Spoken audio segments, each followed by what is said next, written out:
Αν η τρέλα ήταν αμαρτία, θα ήταν όλοι τους αμαρτωλοί. Φυσικά μιλάμε για τους πρωταγωνιστές της σειράς Αμάρτημα της μητρός μου, που τους πετύχαμε στο στούντιο του Θωμά Χρυσοχοΐδη να φωτογραφίζονται. Θέλω να μου πείτε καθημερινά σε τι μικρά αμαρτήματα υποπίπτετε.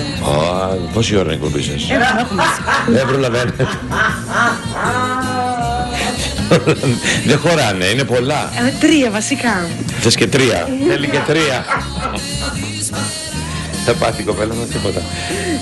Κοιτάξτε, επειδή είναι με η εκπομπή σας, εσύ παίρνεις την κάμερα συνεχώς ή την πας αλλού? Μάλλον γοητεύεται από την πλάτη της κυρίας Καλογρίδη. Έχεις την πλάτη μου? Λοιπόν, κοιτάξτε, τα αμαρτήματά μου δεν είναι από αυτά που χρειάζονται μετάνοια και εκκλησία. Τα 7 θανάσιμα αμαρτήματα, ας πούμε, τα έχετε... Όλα. Λαγνία. Λίγα σας είπε. Ο Χρήστος έχει υποπέσει στα 14 από τα 7. Έχει 7 που δεν έχουν, τα έχει εφεύρει αυτός. Στην υγεία σας. Καθημερινά υποπίπτω στο αμάρτημα της σοκολάτας. Το είδες και προηγουμένως, ναι.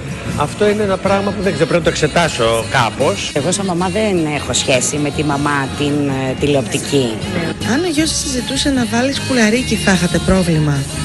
Έχω ένα τατουάζ στο πόδι, ένα σκουλαρίκι στη μύτη. Με τι μούτρα να του πω να μην το βάλει. Μέχρι στιγμής έχω ένα πολύ καλό και συνεννοήσιμο αγόρι.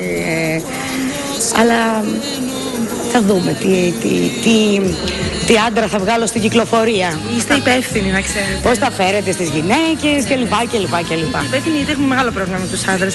Έτσι λέμε οι γυναίκες, γι' αυτό το λέω. Φαντάζεστε να έρθουν να σας τις παρέσετε αύριο μεθαύριο μια επίδοξη νύφη, μια μέλουσα? Όχι, δεν θα το ήθελα. Προσπαθώ τουλάχιστον αυτό το κομμάτι να θυμάμαι ότι έχω υπάρξει κι εγώ. Παρότι με την πεθερά μου καλόπεσα, αλλά έχω υπάρξει κι εγώ κοπέλα. Ναι. Είναι γλυκιά η αμαρτία? Πάντα. Το λέτε με εκπείρας? Ναι. Εγώ είμαι ερωτευμένη πάντα. Ναι. Πιο πλατωνικά? Ναι, πλατωνικά. Εντελώς πλατωνικά. Δηλαδή δεν υπάρχει κάποιος συγκεκριμένος άνθρωπος στη ζωή σου? Δεν έχω σχέση, όχι. Έχει αλλάξει ο τρόπος που οι άντρες σε προσεγγίζουν? Δεν με προσεγγίζουν πια. Είναι τόσο όμορφη κοπέλα?